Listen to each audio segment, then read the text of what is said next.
বাংলাদেশের শিক্ষার্থী হত্যা, দেশনেত্রী বেগম খালেদা জিয়া এবং বাংলাদেশের লিডার তারেক রহমানকে নিয়ে গান গেয়েছিলেন মার্কিন গায়ক ডেরেন টেইলার।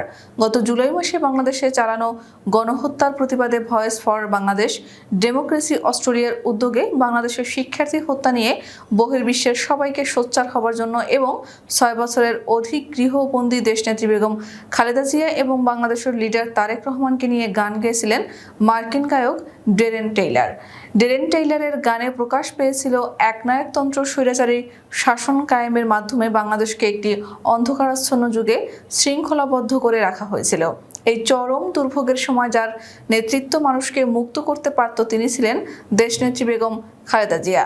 তাকে জনগণের থেকে বিচ্ছিন্ন করে ৬ বছরের অধিক গৃহবন্দী করে রেখেছিল এবং তার অবর্তমানে যিনি বাংলাদেশের মুক্তির প্রেরণা হয়ে কাজ করেছিলেন তিনি বাংলাদেশের লিডার তারেক রহমান। সাহসী বাংলাদেশি ছাত্ররা বাংলাদেশের অন্ধকার যুগ দূরীভূত করার জন্য যখন প্রতিজ্ঞা করে তখন তারেক রহমানের অবিচল নেতৃত্বে ছাত্র এবং জনতা এক হয়ে উঠে ছাত্র জনতার গণ অভ্যুত্থানে পরিণত হয়।